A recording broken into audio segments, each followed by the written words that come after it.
You made me look so naive. The way you sold me for parts as you sunk your teeth into me. Oh, blood sucker. Fame fucker. Bleeding me dry like a goddamn vampire. Alright. I've been hemming and hawing and hesitating and procrastinating and where do I begin? Da da da. So I'm just gonna start. This is the start. Alright, my name is Marisanoella Shane. I was born December 28th, 1976. I hate Christmas. I hate it. Why? Because it's a stupid lie we tell to our kids, and if we can't get them what they want, they might wonder, were they good enough? And whoever turned Christmas into this endless cycle of being on the consumer wheel, and it's just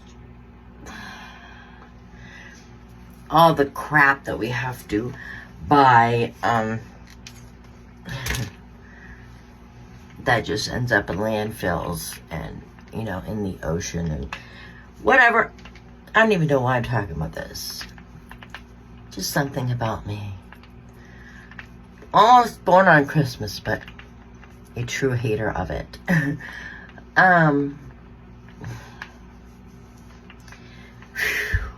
Doesn't mean I don't believe in Jesus or God, not at all. I don't. I don't think Jesus was born on Christmas. I don't think that. I also don't think that the celebration of it has much to do with him at all. But anyways, moving on. I was born, and then two sisters of mine were born, and our household was basically females, including the dog. My father was known and seen, but definitely not a part the way he should have been. Mostly gone. Mostly. I was the oldest. I feel like I knew from a very early age that I didn't think the same way that my mother did. It just, I don't know, I knew. She's got a lot of fears and phobias, and there's reasons for that. But I also think it's hereditary. But anyway, I'm not going to get into all that. Oh God, see how hard it is? Like, what do you tell? What don't you tell? What would people want to know versus what they don't care about? That's a hard thing to, figure out. So I'm just going to tell what I'm compelled to tell. Yeah, as soon as I could, I'd be out of the house. My mother loved shopping. She'd take it. I remember laying on the department store floor, exhausted, waiting for her to be done looking through the racks. As soon as I didn't have to go with her anymore, I wasn't going. I would be with a friend, or exploring my neighborhood, which I lived in at the time, a nice little city to live in. I had a red 10-speed bike that I flew around the neighborhood. I just kind of was a little wild child. Not really. I didn't do anything bad, but I just liked freedom. Yeah, I liked just freedom. Okay. Let's see. One thing I did follow in the footsteps of my mother, because she had me when she was 17, or 18, sorry, 18. I got pregnant at 16, and 2 weeks after I turned 17, I had my first son. And I vowed that I would do it differently than my mother did, because I'd be able to, and that was it was so important to me. I continued school even after he was born. Luckily, I had a great school. They had a daycare for young mothers to use, and I used it. I graduated.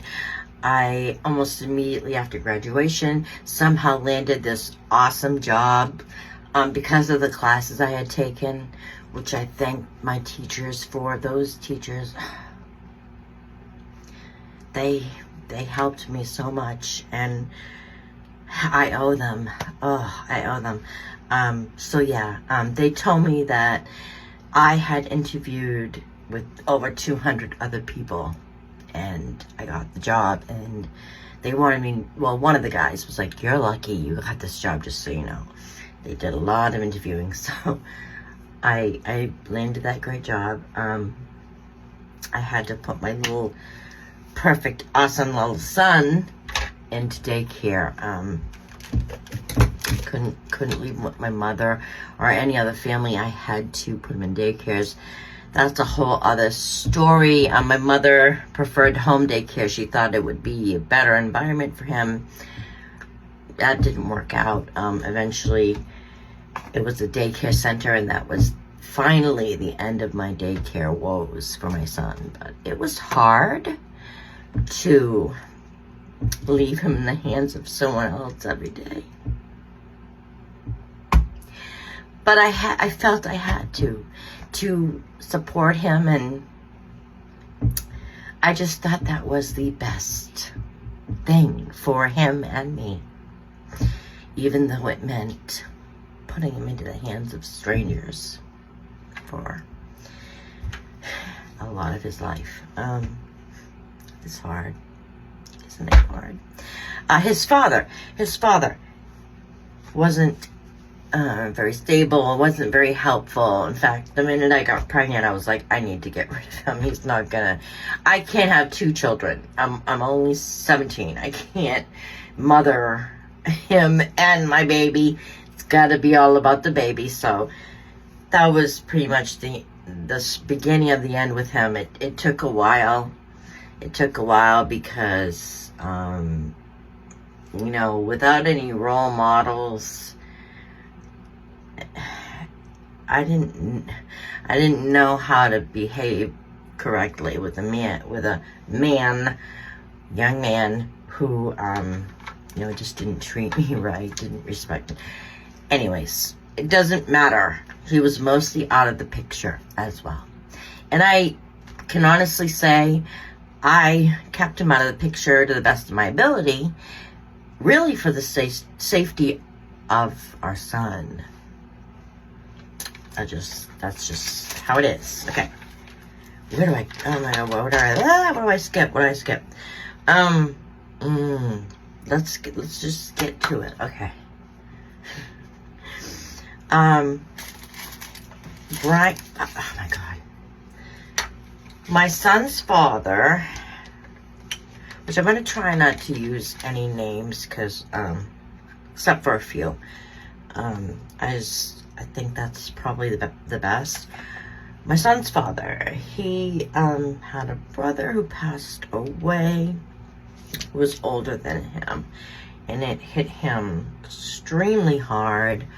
But that brother of his had some friends, and a few of those friends, after his brother died, gathered around him, tried to be there for him. You know, they were trying to help their dead friend's brother, who definitely needed it. And one of them was my current husband, Brian Shade. And I met him, as far as I recall, the very first time I met him was when I had managed to get this apartment, and Jesse was, I don't know, 1 to 2 years old. Jesse's father even lived with us there. And Brian lived up the street with his girlfriend he had a baby with. And it was an instant attraction for me. I had never felt like that for someone up to that point that I can recall. Like, he was a big man. He was only a couple years older than me, I think, 2 or 3, and almost 3 maybe, I don't know, and maybe 3, and he just seemed like capable. He seemed like he would be a hero, you know. Here I come to save the day, you know. And he just had this charm and charisma about him that, you know, and he did. I mean, that is evident once you realize, like, how many people thought that. He just had a lot of admirers. A lot. I'll put it that way. And I definitely was one of them. I wasn't in that apartment long. As a very young person and mostly single mother, I got a lot of discrimination and just not being treated right. You know, I didn't demand respect, you know, and unfortunately some people have a tendency to just be nasty to people who appear to be weak, you know, weak. So I felt that a lot. So I lost that apartment, went back to living with my mother with a young baby, but I would call Brian. I would call his girlfriend's house and ask to speak with Brian, and we would be on the phone, I don't know, for a long time. Oh my God. An hour at a time, possibly more. Just didn't want to let him go. He was all I could think about. I thought about him a lot. I'm gonna pause this. And I thought about him a lot, and I didn't feel guilty about it because my son's father was constantly cheating on me, and just he definitely did not treat me the way I should have been treated. And, you know, whatever. That happens a lot, doesn't it? So I thought about him all the time, and he thought about me too. He would go to the apartment, and if I wasn't there, he'd ask my son's father, "Where's Marissa?" Like, that would be his first question. He didn't care how obvious it was. Yeah, that's how it was. And then I don't know what for. Because Brian could be a target for, like, police and stuff. And also, you know, people would say that he did things that he never did. That really did happen. I'm not saying that he never did some things. He did. But there were things that he was accused of that he never did. And he ended up in jail. But we stayed connected. We wrote each other letters.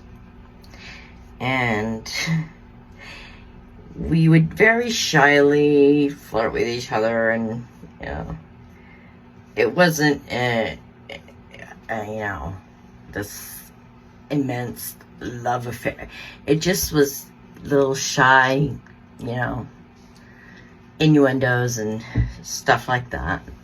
That went on for a while. And then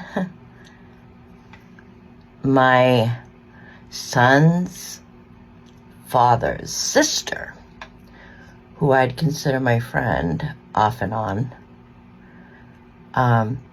told me, because I think I was telling her that I was writing to Brian, and she immediately told me that she also was writing to him, and that the plan was that she and him were going to be together when he got out, which was a lie. She had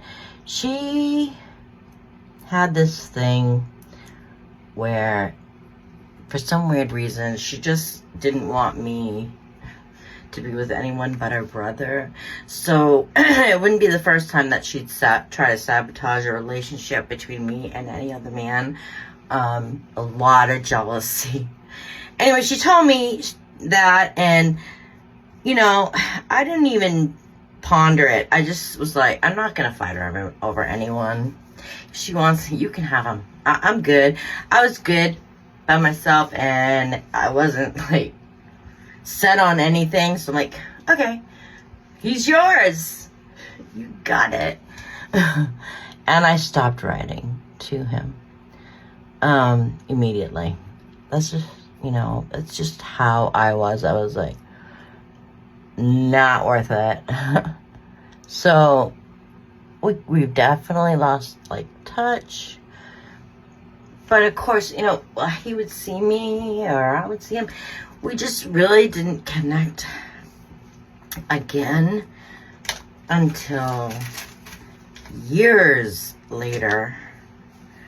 And so many things had happened at that point to me. I had lost that beautiful, wonderful job that I had gotten. I lost my brand new car. I had lost my beautiful house. I had lost almost everything. My son was staying with his father. My father. My father was like trying to make up for, you know, not being a good dad, and he checked my son in. This is because the last person who knew me would ever think, but I had unfortunately, because of a couple of prescriptions they had given to me, and because I, at the time, was in the wrong relationship and not happy.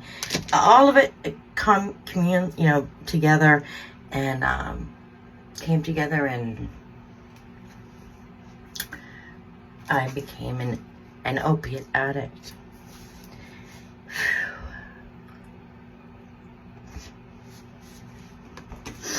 And it really cost me everything.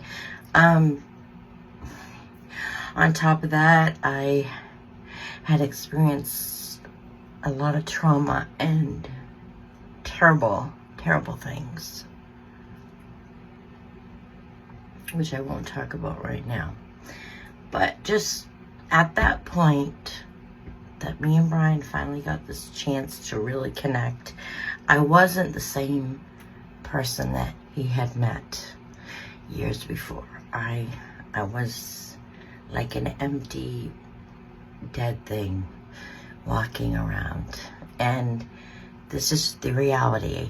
I, once so vibrant, self-confident, able, I I did so many things.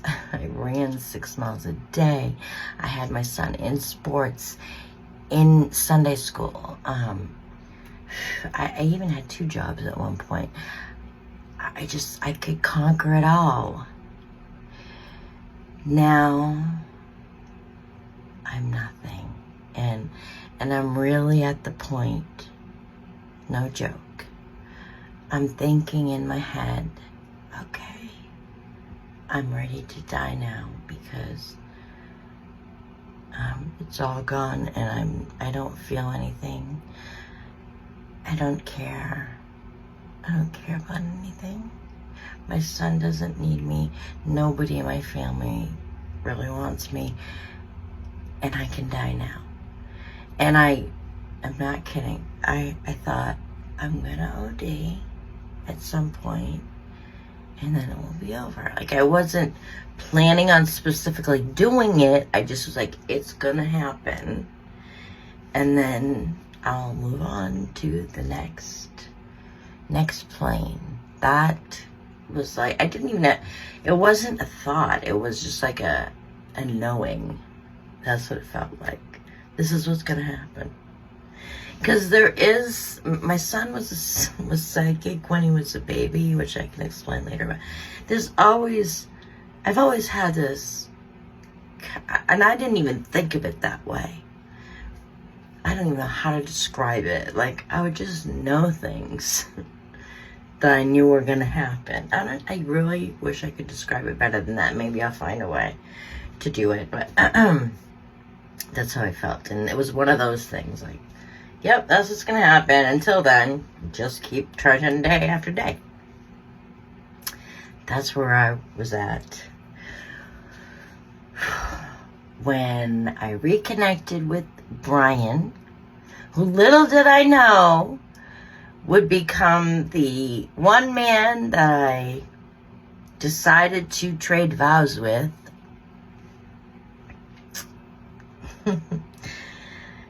Just talking about it.